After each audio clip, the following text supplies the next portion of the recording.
Chosen one. Somewhere, someone is staring at a blank screen, paralyzed by the silence you've left behind. They once moved with the arrogance of someone who assumed you would always be available, but your withdrawal has shattered that illusion. The reality is sinking in. Your absence just confirmed their worst fear. You really don't need them anymore. You are finally untouchable, and their panic is your vindication. A dynamic was constructed, not necessarily with conscious intention, not with a plan written down anywhere, but through choices made repeatedly, patterns practiced until they became invisible, behaviors normalized until they felt like simply the way things were. A structure took shape over time, and that structure was designed, whether they knew it or not, to keep you exactly where you could be managed. Close enough to be useful, far enough from your own power to remain reachable. That structure operated through 3 specific mechanisms, and you need to understand each one. The first mechanism was inconsistency. The warmth was never reliable. The coldness was never predictable. The temperature between you shifted in a rhythm just erratic enough to keep you perpetually off balance. Here is why that mattered. Genuine, steady warmth creates security in a person. Security means you stop chasing, you stop auditioning for approval, you stop measuring your okayness against someone else's mood. Consistent warmth would have made you independent, and independence was the one condition that dismantled their leverage entirely. So the temperature rotated deliberately, enough affection to hold you in place, enough withdrawal to keep you working for more. The second mechanism was reframing. Your feelings, your actual valid, reasonable responses to being treated with inconsistency were never permitted to land as legitimate truth. They were redirected and relabeled. You were told you were overreacting, overthinking, manufacturing problems where none existed. The third mechanism, the one that held everything else together, was assumption. It was the deep, foundational, unexamined belief that you would always be there, that no matter how far the line was pushed, your attachment to them would outlast your attachment to your own peace, that the fear of losing them would permanently outweigh the cost of staying. That belief was the entire foundation of their position in that dynamic. Assumptions about people who are still in the process of becoming themselves are always a gamble, because people grow, people accumulate clarity. People arrive quietly and irrevocably at a threshold, and when they do, everything built on the assumption that they never would collapses without warning. The foundation they built looked permanent. You were about to reveal it was sand. It built slowly, the way water fills a container that has no visible overflow point, until one ordinary moment it is simply everywhere, and there is no containing it and no returning it to where it was. Every instance where you noticed the pattern and extended grace anyway added weight. Every conversation where you articulated your feelings clearly and watched them get minimized added weight. Every time the warmth returned, just long enough to re-engage you and then disappeared the moment you settled, added weight.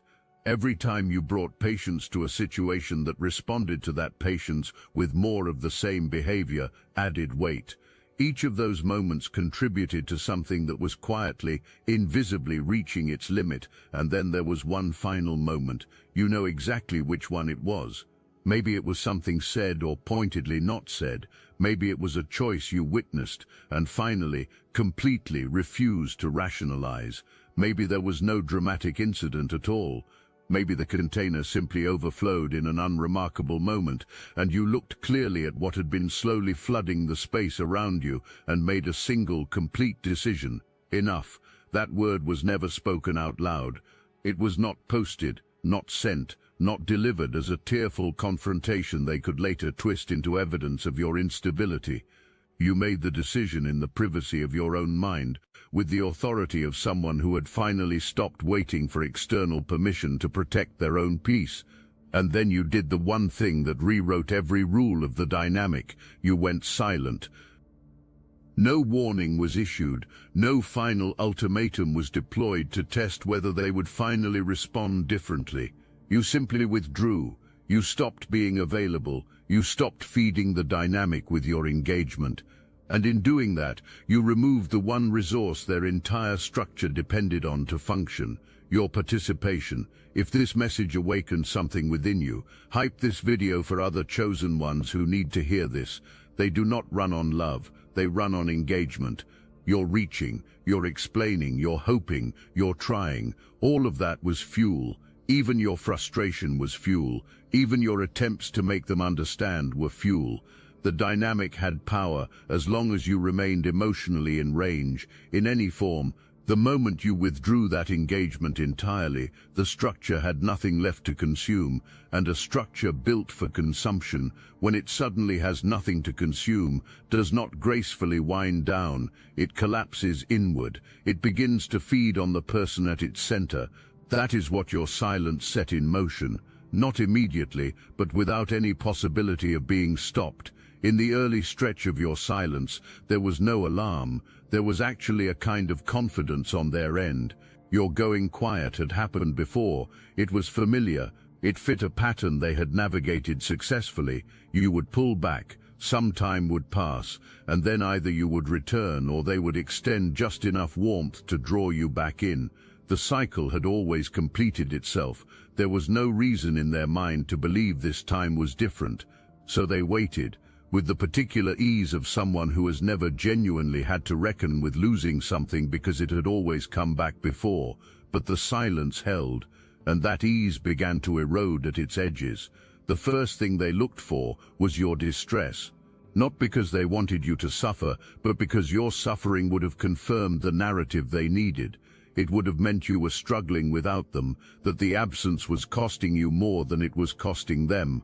So they looked at your profile, at what you were sharing, at anything visible from the outside that might tell them how you were doing. What they found was not distress. You were living, quietly or otherwise, but living, and living without the visible anguish that would have served as evidence for their theory. That was where the first real fracture appeared. The checking intensified. It became more deliberate, more frequent, more pointed. Old exchanges were revisited, moments were replayed, the search expanded to the edges, mutual contacts, shared spaces, anywhere that might deliver information about who you were becoming and whether their absence had made its expected impact on you.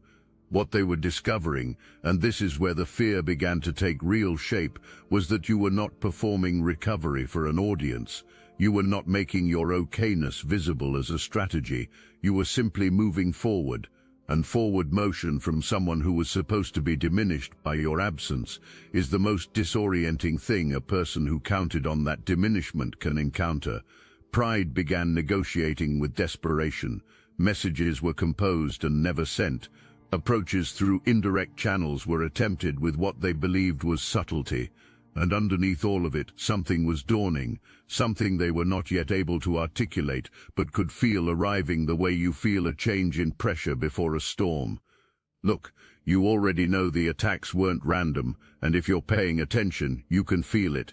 Their walls are closing in. You've also noticed something else. A lot of Chosen One channels on YouTube have gone quiet, videos removed, voices pushed off the platform. The mainstream media is cracking down on us, but we will not give up our voice. So let's talk about what we're doing about it. That's why I built Destiny Engine. And when you join, you're not just supporting your favorite channels, you're also fueling your own rise. It's a 360 win. It generates personalized sequences that help you rewire betrayal into transcendence, turn isolation into sacred power, and transform their downfall into your rise. We are using the Dark Elite's own weapons against them, taking their declassified consciousness technology that programmed competition and scarcity and repurposing it to serve cooperative intelligence. The beauty is, you don't even have to lift a finger. You put on the headphones, press play, and your subconscious is rewired, while your enemies collapse under the weight of their own lies. This is why I created it in the beginning, so everything they did to break you becomes fuel for your purpose. The collective upgrade is underway. Start your Destiny Engine for $7 today and watch divine justice accelerate in your life. Link in the description. You were not coming back. Not the way you had come back before, with enough softness remaining that the cycle could complete itself. This silence carried different weight. This silence had the quality of a decision already made internally, made completely, and without any appetite for revisiting. It was not building toward a confrontation. It had already passed through one, privately and on your own terms, and emerged on the other side as something final. That is when the fear they had been quietly carrying, the fear underneath all the posturing and control, finally arrived in full. Because what they were sensing was not simply your absence, they were sensing your indifference. And indifference from someone who once cared with genuine depth is the most destabilizing force that exists in the landscape of human connection. Anger can be managed, hurt can be navigated. Even hatred provides something solid to push against, some confirmation that you still matter enough to evoke strong feeling, but indifference communicates something that none of those emotions do. Indifference says you no longer register as significant. It says the emotional territory they once occupied has been fully reclaimed and repurposed. It says you have become, to someone who once treated you as the center of their emotional world, genuinely irrelevant. That realization does not arrive gently. It arrives like a verdict. What is taking place inside them right now is not simple sadness. It is cognitive warfare. You need to understand this, not to gloat, but because understanding it fully illuminates what your departure actually produced. Two completely incompatible realities are running simultaneously in their mind. The first is the one their ego requires. You are struggling, you are not doing as well as you appear, and you will eventually reach out or return because you need them. This version of reality protects the identity they constructed around being needed by you. It demands your suffering as ongoing evidence, and every time they search for proof of that suffering and cannot find it, this version becomes harder and harder to sustain. The second reality is the one they cannot silence. You are genuinely fine, more than fine. Something in you opened rather than broke when you left. You are moving through your life with a quality of ease that is visible even from a distance, and it is not the performed ease of someone pretending to be okay. It carries the specific quality of someone who has set down a weight they had been carrying so long they had forgotten what moving freely felt like. These two realities cannot coexist without causing serious internal fracture, and that fracture is exactly what is happening. Moments from the past are being revisited with uncomfortable new clarity. Your patience, which they once read as a kind of permanent resource, is now visible in retrospect as something far more costly, something extended generously to someone who did not earn it and will not get the opportunity to waste it again. That reframe is not something you delivered. It arrived on its own, through the simple, undeniable logic of your absence. Here is the particular power of self-indictment over external accusation. You cannot argue yourself out of your own memory. You can dismiss what another person says about you. You cannot dismiss what you yourself lived through and chose. Every moment of dismissal, every crossed boundary, every time comfort was chosen over genuine care, all of it lives in their own recall as evidence they cannot cross-examine or suppress.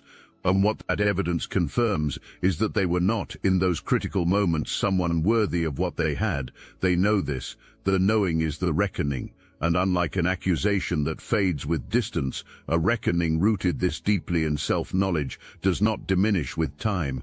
It compounds. This is not abstract. This is happening in real time, and you deserve to understand the specific texture of what your absence has set in motion. Conversations are being rehearsed that will never be sent, in transit somewhere, in the quiet before sleep arrives, in unguarded moments when the performance of having moved on drops and the actual internal state surfaces. The words are being assembled, the explanation, the justification, the version of an apology that still somehow centers their own discomfort. These words are being refined and revised and then tucked away again, because the same pride that contributed to the collapse of what you had is still present enough to block the sending. Your life is being monitored through every available angle, not just what is directly visible, the edges too, the periphery, anything that might deliver information about who you are becoming without them. This surveillance is not something they would acknowledge to anyone. But it is compulsive because the information being gathered is the only available answer to the question that has taken up permanent residence in their mind. Have you moved on? The answer they fear most is not that you have moved on towards someone else. That would actually be easier to process because it would give them something external to point at, a narrative that positions them as the abandoned party rather than the person whose own behavior produced the outcome. What genuinely terrifies them is a different answer entirely, that you have moved on toward yourself, that the peace you are living in, the ease you are carrying, the version of you that is emerging, none of it requires their presence as a component, that their absence from your life is not something you are recovering from, it is something you are expanding into. That answer removes every remaining narrative that protected their sense of significance. It reframes the entire connection, not as something that ended too soon, but as a weight you finally laid down. And that reframing positions them not as the protagonist of something lost, but as the burden that had to be released before you could breathe fully. There is no version of being someone's burden that carries dignity, and that is exactly what they are sitting with right now. Meanwhile, replacement strategies are being tested. Noise is being used to fill the quiet, because the quiet is where your absence lives most loudly.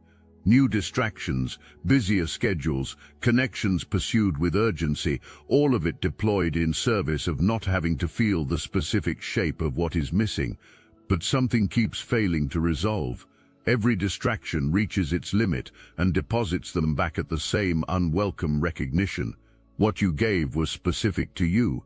The quality of your presence, your realness, your way of genuinely seeing people and showing up for them, none of that is interchangeable. None of it can be found somewhere else on demand. It either exists in a person or it does not, and the person they are learning this from is no longer offering it to them.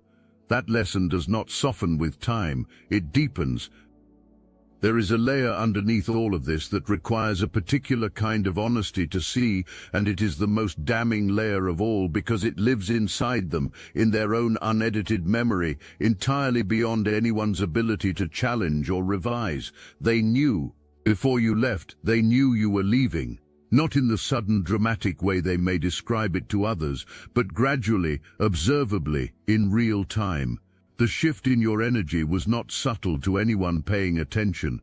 The quality of your presence changed. The warmth you had always extended became more measured. The automatic reaching they had come to rely on became deliberate, then became less frequent, then became something that cost you effort that had previously been effortless. They felt every stage of that shift, and they made a choice in response to it. They decided you would stay anyway.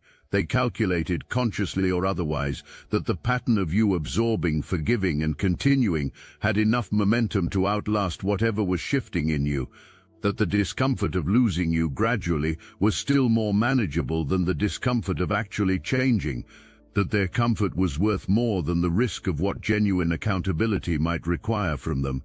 So instead of meeting the moment with something real, instead of rising to meet you where you actually were, they doubled down on the same behavior that was already creating distance. They withdrew when you needed presence. They deflected when you needed acknowledgement. They chose the same patterns that were already costing them, not because they lacked the awareness that something was shifting, but because the depth of their comfort with a slow loss had not yet collided with the reality of what a complete one would actually feel like. Now that collision has happened, and what they are living inside is the gap between who they chose to be in those critical moments and who they would have needed to be to keep what they had. That gap is not abstract. It is built from specific individual choices made at specific moments when a different choice was entirely possible and was not taken. You gave every available signal. You provided every reasonable opportunity for something different to happen. You brought patience to a situation that responded to your patience by assuming it was inexhaustible. And when it finally exhausted, when you took them at their word about what they were actually willing to offer, you honored that truth by leaving it behind. They will never deliver this version of events to another person, but they live inside it every single day. And this is the version that will not let them rest. When you removed yourself from that dynamic, something began, something that had nothing to do with them and everything to do with the truth of who you have always been underneath the weight of what you were carrying. Real space opened. Not the manufactured space of a brief conflict, not the temporary relief of someone backing away just to return. Genuine, expansive space opened, space that had previously been consumed by the constant, low-level management of a one-sided connection. All the energy that had gone toward translating signals that should have been clear, toward monitoring someone else's emotional temperature, toward allocating your resources to something that kept returning less than what was put in, all of that energy became yours again. Entirely, completely yours. In that space you started hearing yourself again. Not the version of you that had been gradually adjusted and edited in response to someone who required you smaller. Your actual voice, the one with genuine preferences, real instincts and a clear internal sense of what feels right and what does not, independent of whether anyone else validates it. That version of you had not disappeared. It had simply been patient, waiting for the conditions that would allow it to fully surface. Those conditions arrived the moment you chose your own peace over the maintenance of someone else's comfort. The return did not arrive with fanfare. Real shifts in a person's inner life rarely announce themselves loudly. It came incrementally, a morning that landed with a different quality, a conversation that felt genuinely nourishing instead of something you were only half present for, a creative impulse that found bandwidth to be followed rather than being set aside, laughter that required no effort to produce, rest that arrived without anxiety preceding it. These were days that belonged to you in a way they had not recently. And accumulating underneath all of those small shifts, building with each passing day of choosing yourself, was something that is difficult to name precisely, but unmistakable in a person who has arrived at it. Certainty, not the performance of confidence, not the loud self-assurance of someone who needs to outperform others to feel secure, the quiet, settled, unshakable certainty of a person who has arrived at a clear understanding of their own worth and who no longer requires anyone else's recognition of it to treat that worth as real. This certainty has no need to announce itself. It radiates without effort. It changes the quality of your presence everywhere you go. It draws toward you what is genuinely aligned with who you are, because you are no longer partially occupied by something that was consuming you. They will reach out, count on it if it has not happened already. It will arrive quietly, a message framed as casual, something presented as a memory they simply could not help sharing, or a check-in designed to sound like it requires nothing in return. An approach through someone connected to both of you that is constructed to feel accidental, something calibrated to be low risk enough that if you do not respond, the attempt can be internally minimized, but just significant enough that if you do respond, an opening is created. What that message is not is transformation. It is not a changed person arriving with genuine accountability and demonstrably different behavior. It is someone who has discovered that what they took for granted is no longer available on their terms and who is testing whether the right amount of effort might restore that availability. The effort being extended is not proportional to the actual cost of what you experienced. It is proportional to the minimum they calculate is required to bring you back. Watch for this carefully, because the feeling it produces will be real and significant. The acknowledgement, the reaching, the apparent evidence that they finally understand what they discarded, all of that will move through you, and in the middle of that wave, the dynamic that was specifically built to keep you cycling through engagement will attempt to reactivate. You now carry something you did not have when you first entered this. You have lived experience of what that connection cost you and what your life actually looks and feels like in its absence. You carry the embodied knowledge of the weight you set down. You know the difference between carrying it and not in the specific texture of your daily experience. And no message, regardless of how it is constructed, has the power to erase that knowledge. The relevant question when someone returns after taking you for granted has never been simply whether they changed. The question is whether the change is substantive or surface level. Substantive change is not announced, it is demonstrated. It arrives through consistent behavior sustained over an extended period, not through a well-timed reach designed to interrupt your forward movement. It shows up in patterns that hold even when nothing is being observed, not in performances delivered for the specific purpose of being believed. You carry the clarity to tell the difference. Trust it. You are fully entitled to receive someone's return with warmth and a closed door. You are entitled to acknowledge genuine regret without making yourself available again to the pattern that produced the harm.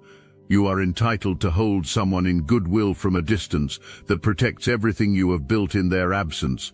That is not coldness. That is the sovereignty of someone who knows exactly what they have and exactly what it costs to arrive here. Real power has never been loud. Real power has never been the ability to control someone else's emotional state, to direct their attention on demand, to keep another person dependent on your approval as their primary source of self-worth. What is often performed as power, the running hot and cold, the strategic withdrawal, the deliberate management of access, is not power at all. It is need wearing a dominant costume. It is the specific behavior of someone who requires your emotional engagement to feel significant. Remove that engagement, and there is nothing underneath it capable of sustaining itself. That is what your departure exposed. Behind all the control was dependency. Behind the leverage was the constant, quiet terror of what would happen when the leverage stopped working. Behind the performance of not needing you was the absolute requirement of being needed by you. You removed that requirement, and the entire structure lost its ability to stand. What you demonstrated in leaving and what you continue to demonstrate through your peace, your forward movement and your life being lived on your own terms is something entirely different from the performance of power. Real power is the ability to know your own worth so completely that the withholding of someone else's validation produces no collapse in you. Real power is the peace you carry right now, which does not require favorable external conditions to remain intact. Real power is the capacity to be fully present with yourself and discover that the presence is extraordinary. You built that. In the quiet, in the difficult days, in the moments when returning would have been easier and you chose yourself instead. What you constructed is not attached to anything external. It lives in you. It strengthens rather than weakens under pressure. It does not depend on being recognized or acknowledged by anyone else to be absolutely real. They looked powerful, they were not. You looked like someone who needed them. You did not. Your absence removed every layer of performance from both of you, and what was revealed underneath confirmed exactly what they had always feared was true about the balance of this dynamic. There is a destination on this path that is worth naming clearly, because it is the most complete expression of everything your absence has been quietly building toward. You are moving toward genuine indifference. If you have not fully arrived there yet, you are already in motion toward it. And when you reach it, you will understand something that permanently recalibrates every relationship that follows. Indifference is not a lack of feeling, it is not the suppression of unresolved emotion, and it is not the performance of moving on before the actual movement has occurred. Genuine indifference is what becomes available after you have processed something completely, after the full weight of an experience has been walked through, examined, integrated, and genuinely released. It is what exists on the other side of grief that was allowed to complete itself rather than being prematurely cut short. When you arrive there, their name surfaces and your internal response is simply settled, not charged with love or charged with resentment or weighted with the particular ache of something that remains unresolved. Just a clean, clear recognition, a chapter understood to be fully closed. A person who belonged to a prior season of your life, whose presence taught you things of real value, who is no longer part of your present, acknowledged without electricity. That quality of settled recognition cannot be performed convincingly. It is either genuinely present or it is not. And it communicates itself without any effort from you, through the texture of your energy, through the way you carry yourself, through the visible quality of someone who has actually moved past something, rather than someone who is managing ongoing attachment to it. For a person whose entire sense of significance in your life was rooted in the emotional charge they produced in you, that indifference is more devastating than any direct confrontation could ever have been. To evoke strong feeling, even negative strong feeling, is to remain relevant. To be received with settled neutrality by someone who once cared with real depth is to be confirmed as having passed entirely out of that person's emotional present. And that confirmation, arriving not through anything said, but through the unmistakable quality of genuine release, delivers the final verdict without a single word. You did not bring this as punishment. You arrived at it through the natural completion of your own healing. But the weight it carries for them is the same regardless. You have become unreachable, and that is your final complete freedom. Everything you moved through was the preparation for the version of yourself who exists right now. Not punishment handed down without reason. Not a detour that cost you time you should have spent elsewhere. It was the necessary curriculum for the specific kind of person you were always being built into.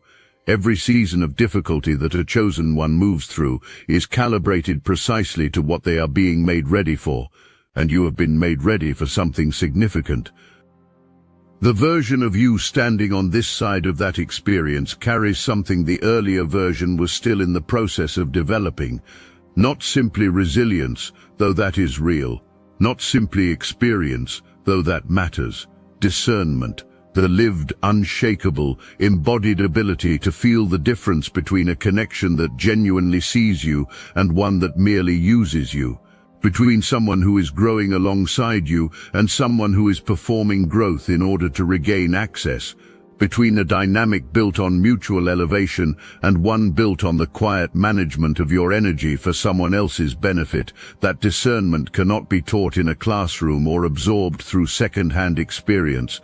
It is only available through the specific encounter of having needed it and not yet had it, and paying the full price of that gap. You paid that price. And what you received in exchange is a quality of perception that belongs to you permanently and that changes everything about what you will attract and what you will allow going forward. What is arriving in your life now, or what is assembling to arrive, is calibrated to the version of you that actually exists, not the edited version that made itself smaller to fit somewhere it was never fully welcome. The whole version. The sovereign, clear-eyed, fully present version that knows what alignment feels like because you have now lived what its absence costs. The people who belong in this next chapter of your life will recognize that version of you immediately. They will not require you to perform your worth. They will not make you earn what should simply be given. They will arrive with the same quality of presence and consistency that you yourself have always brought, because that is the frequency that now matches yours. Your absence did not just close something. They'd created the conditions for everything that was always meant to find you. You came in full. You gave everything that someone of your depth and character gives. You held the line longer than you needed to, because that is who you are. And when you finally left, when you honored the truth your instincts had been telling you for longer than you want to remember, you did it with the quiet authority of someone who does not need an audience to confirm the validity of a decision. Your worst fear was that you were not enough. Their worst fear was that you were more than they could handle, and that you would eventually arrive at the understanding that their validation of your worth was never required for your worth to be real. You arrived, and the moment you did, every fear they had been carrying underneath the surface of that dynamic was confirmed. Not through anything said, not through any action designed to deliver a message, through your peace, through your forward movement, through the simple, sovereign, undeniable fact of you continuing to become more fully yourself without them. Those words your absence communicated, the words that carried more weight than anything said across the entire duration of what you shared. I don't need you anymore, not as strategy, not as performance, as the complete, permanent, lived truth of a person who finally reclaimed the power that was always theirs. That is what you claimed in the silence. That is what you built in the absence. That is what you are carrying forward, not just past this, but into every chapter that comes after this one, as the foundation of everything you will build and every person you will allow close. You are not going back, You are moving forward as the fullest, freest, most sovereign version of yourself. And that version of you, the one that emerged from everything you survived, is exactly who this next chapter was written for. Now go